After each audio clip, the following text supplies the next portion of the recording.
Welcome to BVR TV news. ఈరోజు మనం హన్మకొండ జిల్లాకు చెందినటువంటి పరకాలకి రావడం జరిగింది. ఇక్కడ మనతోని మహమ్మద్ అలీ గారు మనతోనే ఉన్నారు. ఇక్కడ కాంగ్రెస్ పార్టీలో వీరు పరకాల టౌన్ మైనారిటీ సెల్ ప్రెసిడెంట్గా, అంటే గతంలో పనిచేసినటువంటి దాఖలాలు, ప్రజెంట్ ఆ పోస్ట్ అనేది లేదు. అంటే కాంగ్రెస్ పార్టీలో చేయడం జరిగింది. దాని తదనంతరం బీఆర్ఎస్ వైపు టర్న్ అయ్యారు. మరలా ఆఫ్టర్ ఎలక్షన్స్ కాంగ్రెస్ వైపు మరలా రావడం జరిగింది. యాక్చువల్లీ పార్టీలు అనేటువంటివి ఎందుకని చేంజ్ చేసుకుంటావు వీళ్ళు? ఎంత ప్యాకేజ్ తీసుకున్నారు? రాజకీయంగా మహమ్మద్ అలీ గారిని కొంత అణగదొక్కే ప్రయత్నం చేస్తా ఉందని చెప్పి కొంత వినికిడి. వాస్తవంగా రాజకీయంగా అలీ గారిని వెనక్కి నెట్టే ప్రయత్నం జరుగుతూ ఉందా? రేపు ఇక్కడ పర్కాలలో వక్బర్డ్ ఎలక్షన్స్, ఏదైతే ముస్లిం కమ్యూనిటీ చెందినటువంటి ఏదైతే ఎలక్షన్స్ ఉందో, రేపు అది జరగబోతున్నటువంటి రోజున అలీ గారి వర్షన్ ఏ రకంగా ఉండబోతుంది తెలుసుకుందాం. నమస్తే సార్, బాగున్నారా? నమస్తే సార్. ముందుగా నా ఇంటర్వ్యూ తీసుకోవడానికి వచ్చినటువంటి బీవీఆర్ టీవీ న్యూస్ ఛానల్ యాజమాన్యానికి ధన్యవాదాలు తెలుపుతున్నా.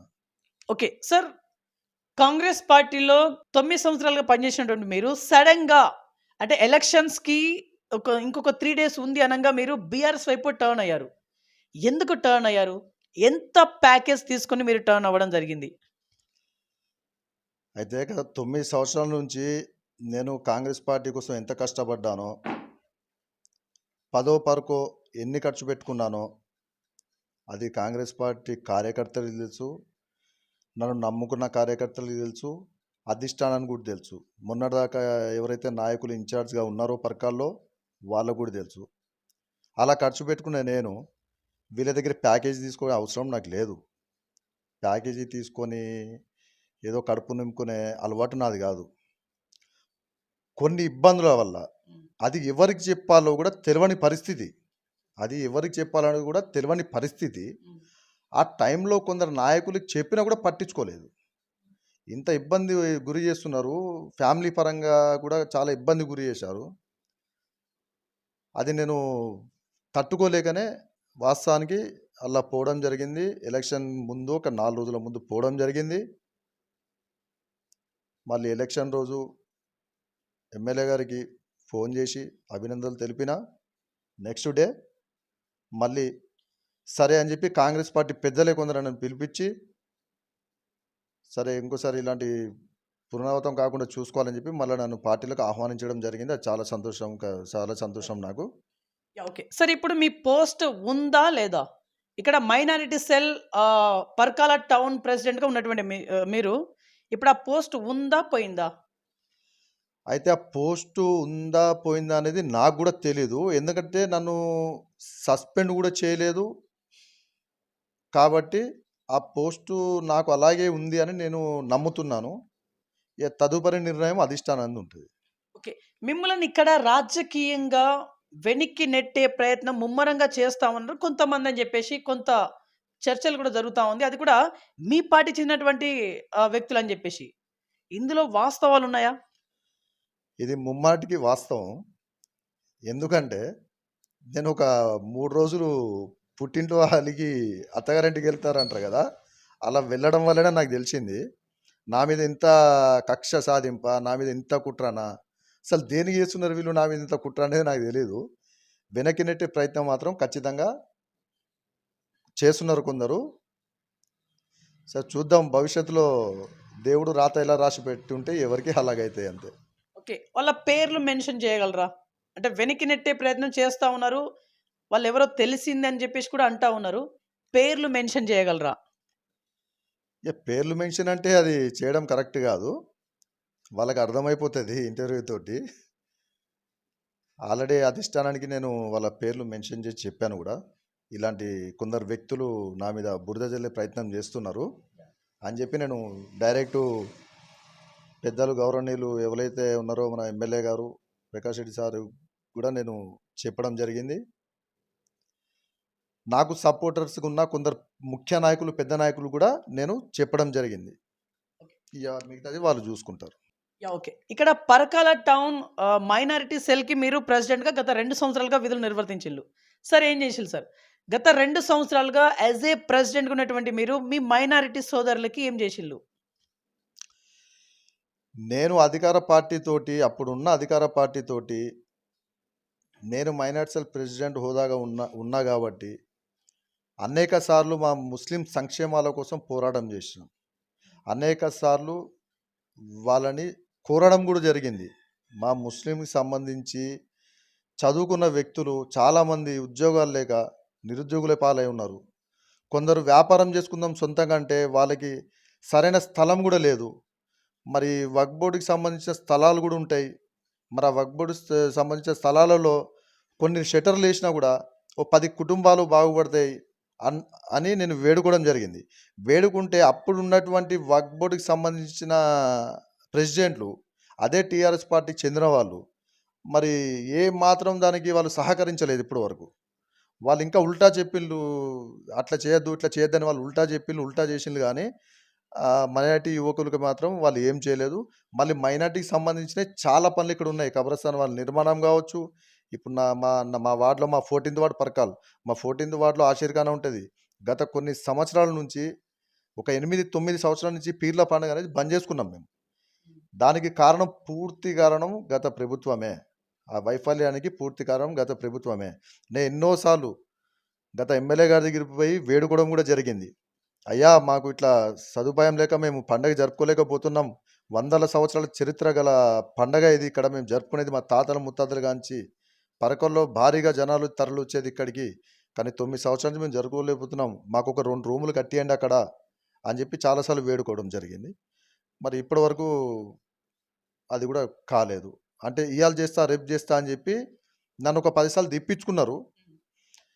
సరే అది దేవుడి కార్యక్రమం 10 సార్లు కాదు 100 సార్లు అయితే తిప్పించుకొని నేను తిరగడానికి సిద్ధంగా ఉన్నా అని చెప్పి తిరుగుకుంటూనే వెళ్ళిన.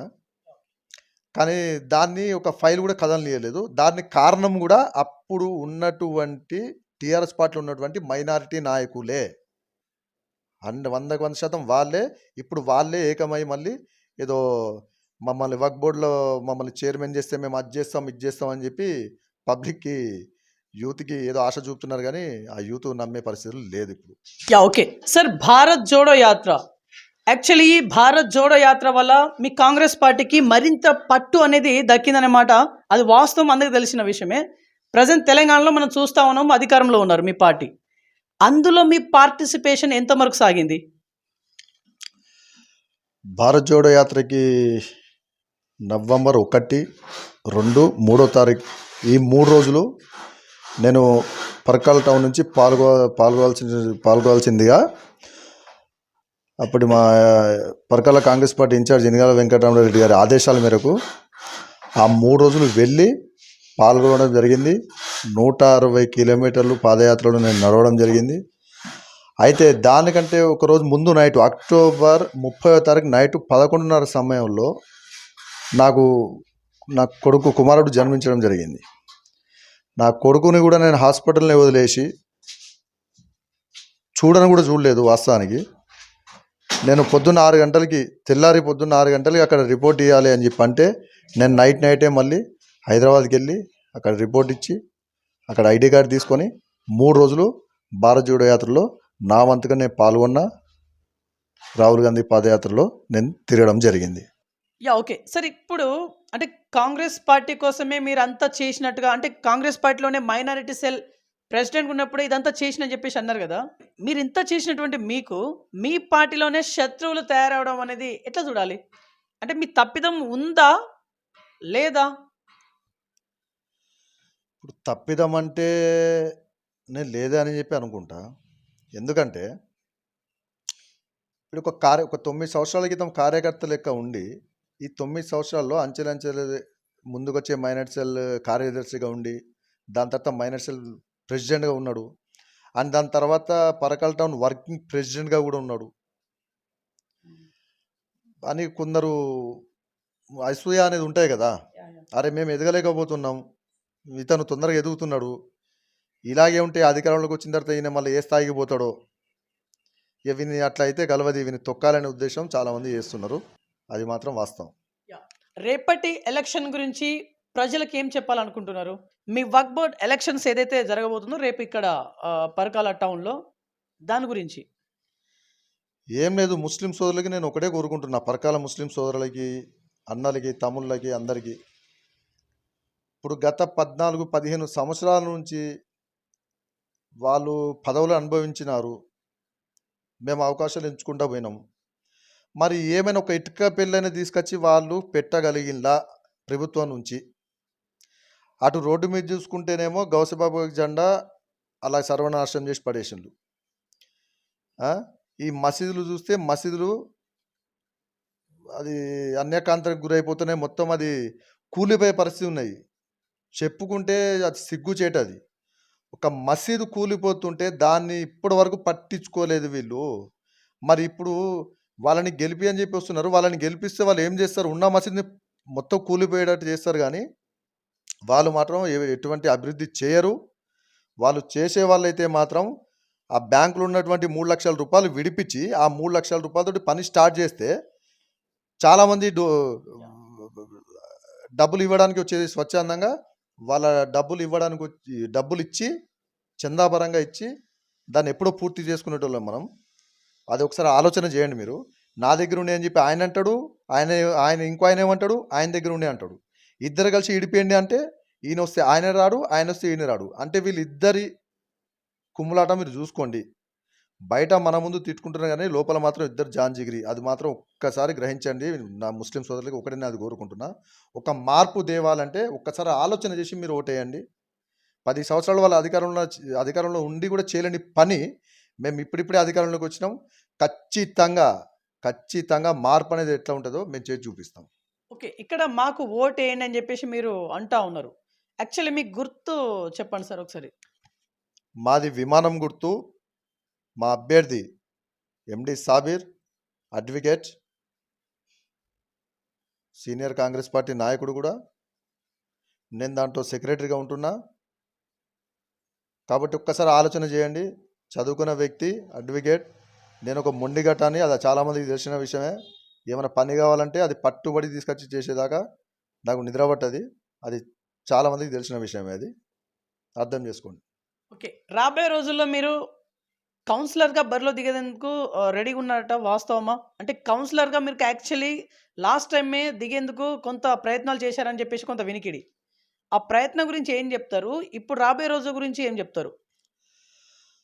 లాస్ట్ టైం నేను ప్రయత్నం చేసింది నిజమే. కానీ వాస్తవానికి నాకు బీఫామ్ ఇచ్చే సమయానికి, అంటే ఇంకొక 10 డేస్లో నామినేషన్ పడతాయి అనే సమయానికి, అది దురదృష్టవశాత్తు జరిగిందా లేకపోతే కావాలని కొందరు ఉసిగొల్పినా నాకు తెలీదు. నా మీద అయినటువంటి ఒక చిన్న కేసు వల్ల నేను వెనుకడు వేయడం జరిగింది. అప్పుడు కూడా నన్ను కొందరు టీఆర్ఎస్ పార్టీకి సంబంధించిన నాయకులు అప్పుడు కూడా నన్ను బెదిరించిండ్రు, మా మైనార్టీకి సంబంధించిన వాళ్ళే. కానీ ఈసారి మాత్రం అలాంటి తప్పు జరగదు. ఈసారి 100కి 100% బరిలో ఉంటా. 14వ వార్డు నుంచి కౌన్సిలర్గా పోటీ చేస్తా, గెలుస్తా. ఈ టికెట్ ఎమ్మెల్యే గారికి బహుమతికి ఇస్తా. ఓకే. ఇక్కడ మీకే పోటీగా ఇక్కడ కొన్ని పేర్లు కూడా వినిపిస్తా ఉంది మరి. ఖచ్చితంగా మీకే టికెట్ వస్తుందని చెప్పేసి ఆ ధీమా ఎలా వ్యక్తం చేస్తా ఉన్నారు? టికెట్ వేరే వాళ్ళకి రావచ్చు కదా? అది నేను చేసిన కష్టం అండి. నేను చేసిన కష్టం అనేది ఇవాళ కాకపోయినా రేపు తెలుస్తుంది కదా వాళ్ళకి. నేను ఎంత కష్టపడ్డా ఏంది పార్టీ కోసం అని తెలుస్తుంది కదా. నాకైతే ఆ నమ్మకం ఉంది ఖచ్చితంగా. ఓకే. ఇక్కడ మహమ్మద్ అలీ గారికి ఓట్లు పడతాయా? సూటిగా ఓట్లు పడతాయా మీకు ఇక్కడ? అయితే వాస్తవానికి పోటీ చేయాలంటే ఇప్పుడు ఈ రోజు ఉన్న మార్కెట్ వాల్యూ ఏంటంటే 20 నుంచి 30 లక్షలు కావాలని చెప్పి అంటున్నారు ఒక కౌన్సిలర్ గెలవాలంటే. కానీ నేను పోటీ చేస్తే నాకు అంత డబ్బులు కూడా అవసరం లేదు. ఈ వార్డు ప్రజలలో నా స్థానం ఏందో నాకు తెలుసు. ఈ వార్డులో ఉన్నటువంటి జనాలు, పబ్లిక్ నన్ను ఎట్లా రిసీవ్ చేసుకుంటారో అది నాకు తెలుసు. కాబట్టి నాకు గట్టి నమ్మకం ఉంది. నేను గెలుస్తా అని నాకు గట్టి నమ్మకం ఉంది. ఓకే. అవసరమైతే వాళ్ళే నాకు ప్రచారానికి డబ్బులు కూడా ఇస్తారని చెప్పి నాకు నమ్మకం ఉంది. రైట్. ఓకే. సార్ ఇక్కడ మీకు ఇప్పుడు మొత్తానికైతే లైన్ క్లియర్ అయిందా? అంటే కాంగ్రెస్ పార్టీలో ఇప్పుడు మీరు ఓకేనా? అంటే బీఆర్ఎస్ పార్టీ నుంచి కాంగ్రెస్ పార్టీ వైపు మీరు మరలా వచ్చిల్లు. మీ సొంత గుటికి తిరిగి వచ్చిల్లు మీరు. ఓకే. ఇప్పుడు పదవుల రీత్యా కానీ, నామినేట్ పోస్టుల రీత్యా కానీ మీకు అంతా ఓకేనా?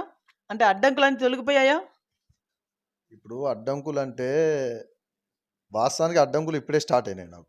ఎందుకంటే ఎన్ని రోజులు దాంట్లో ఉన్నా కాబట్టి నాకు తెలియలేదు. ఇప్పుడు జస్ట్ అట్లా జరిగింది. అది కూడా ఒక అందుకు నా మంచిదే అనుకుంటున్నా. ఎందుకంటే ఇంతమంది శత్రువులు ఉన్నారా? అందరు నా మిత్రులు అని చెప్పి అనుకున్నా. ఇంతమంది శత్రువులు కూడా ఉంటారా అని చెప్పి నాకు ఇప్పుడు అర్థమైంది. కాబట్టి నాకు అడ్డంకులు ఎన్ని వచ్చినా కూడా గౌరవ ఎమ్మెల్యే గారు ఖచ్చితంగా నా గురించి తెలుసుకుంటారు. నా పనితనాన్ని తెలుసుకుంటారు. నేను చేసినటువంటి కార్యక్రమాల గురించి తెలుసుకుంటారు. ఖచ్చితంగా నాకు 100% నాకు న్యాయం చేస్తారని చెప్పి నాకు పూర్తి నమ్మకం ఉంది నాకు. ఓకే. మీ ముస్లిం కమ్యూనిటీకి చెందినటువంటి యంగ్‌స్టర్స్‌కి ఇక్కడ టౌన్ వరకే, పరకాల టౌన్ వరకే యంగ్‌స్టర్స్‌కి ఏం చెప్పాలనుకుంటున్నారు? యంగ్‌స్టర్స్ కంటే ఒకటే చెప్తున్నా, వాస్తవానికి ప్రతి ఒక్కళ్ళు యంగ్‌స్టర్స్ పొలిటికల్ ఉండాలి. అది ఖచ్చితంగా ఉండాల్సిందే. పొలిటికల్ ప్యాషన్ ఉండాలి. అది దేనికి వాడుకోవాలంటే పబ్లిక్‌కి మంచి చేయడానికి మాత్రమే వాడుకోవాలి. మన వల్ల మనల్ని నమ్మి 10 మంది వస్తున్నారంటే, ఆ 10 మందికి మనం 24 గంటలు అందుబాటులో ఉండేలా ఉండాలి. మన ఏరియాలో ఏమైనా సమస్య ఉందంటే, ఎంతమంది వ్యతిరేకించేటోళ్ళు చాలామంది ఉంటారు. ఒక మంచి పని చేస్తే, ఎంతమంది వ్యతిరేకించినా కూడా మనం పోయి కొట్లాడి ఆ పని చేసే సత్తా ఉండాలి. యువత మాత్రం ఖచ్చితంగా పొలిటికల్‌లో ఉండాలి అని చెప్పి నేను కోరుకుంటున్నా. అలాగని చెప్పి మొత్తానికే మీ కుటుంబాన్ని వదిలిపెట్టి రమ్మంటలేను. మీ పని చేసుకుంటేనే పొలిటికల్ ప్యాషన్ కూడా కొంచెం ఉండాలి మీకు. పొలిటికల్‌కి రండి. యాహ్! ఓకే. సార్ ఇక్కడ వరంగల్ జిల్లా కావచ్చు, లేకుంటే హనంకొండ జిల్లా కావచ్చు. ఈ 2 జిల్లాలో ఉన్నటువంటి బీఆర్ఎస్ పార్టీ సీనియర్ నాయకులు లైక్ అజీజ్ ఖాన్ లాంటి వ్యక్తులు మీ కాంగ్రెస్ వైపు టర్న్ అయ్యారు. మంచి మెజారిటీని తీసుకురాగలిగిర్రు. అంటే కాంగ్రెస్ వైపు గెలవడంలో అజీజ్ ఖాన్ లాంటి వ్యక్తులు మంచి పాత్ర అయితే పోషించడం జరిగింది. వీటిపైన మీరేమన్నా స్పందించాలనుకుంటున్నారా? అజీజ్ ఖాన్ అన్న అంటే మా గురువు గారు. నాకు రాజకీయ గురువు. అజీజ్ ఖాన్ అన్న రావడం వల్లనే ఒక అసెంబ్లీ టికెట్ గెలిచిందని నేను నమ్ముతున్నా. నేను కాదు, అక్కడ ప్రజలు కూడా అజీజ్ ఖాన్ అన్న వల్లనే మొత్తం టర్న్ అయిపోయింది. అక్కడ ముస్లిమ్స్ అంతా టర్న్ అయిపోయారు. అజీజ్ ఖాన్ అన్న వల్లనే ఒక పశ్చిమ నియోజకవర్గం నుంచి ఆయన చాలా కృషి చేసిండు. ఆయన పనితనం చాలా గొప్పగా ఉన్నది కాబట్టి అక్కడ ఒక 3 సార్లు గెలిచినటువంటి ఎమ్మెల్యే మీద కొత్త అభ్యర్థి రాజేంద్ర అన్న గెలిచిందని చెప్పి నేను నమ్ముతున్నా. Last and finally interview conclude ఇచ్చేసే ముందు ఫైనల్లీ మీ ప్రజలకి ఏమైనా చెప్పుకోవాలనుకుంటున్నారా? ఫైనల్ వన్ ఇంకా. ఒకటే నేను పార్టీ తరపు నుంచి అని కాకుండా పర్సనల్గా ఒకటే కోరుకుంటున్నా. పార్టీ తరపు నుంచి అని చెప్పి అనుకోకండి. ముస్లిం సోదరులకి ఒకటే కోరుకుంటున్నా. పరకాల ముస్లిం సోదరులారా, రేపు జరగబోయే ఎన్నికల్లో ఒక్కసారి ఆలోచన చేయండి. ఒక్కసారి ఆలోచన చేసి ఓటేయండి. మా యూత్ అందరు కూడా నేను మీకు రిక్వెస్ట్గా అడుగుతున్నాను. ఓటేసే ముందు మనకి ఈ అవకాశం చాలా సంవత్సరాల తర్వాత వచ్చింది. ఫస్ట్ సారి వచ్చింది అవకాశం. ఈ అవకాశాన్ని వేస్ట్ చేయకుండా సద్వినియోగం చేసుకుందాం. ఒక్కసారి ఆలోచన చేసి మీరు 3 ప్యానెల్ ఉన్న వ్యక్తులను చూసి ఎవరేంటిదని ఒకసారి తెలుసుకొని మీ ఆలోచనతోటే అక్కడ ఓటు పడాలని చెప్పి నేను కోరుకుంటున్నా. అభివృద్ధి చేసే వాళ్ళకి ఓటేయండి. అభివృద్ధి చేసేంత దమ్మున నాయకులకే మీరు అక్కడ ఓటేయండి అని చెప్పి నేను కోరుకుంటున్నా. రైట్. సో చూశారు కదండి ఇవాల్టి ఇంటర్వ్యూ. నెక్స్ట్ మరొక ఇంట్రెస్టింగ్ మరియు ఇంపార్టెంట్ టాపిక్‌తో మీ ముందు చూస్తున్నాను. BVR TV news. Until then bye. Take care.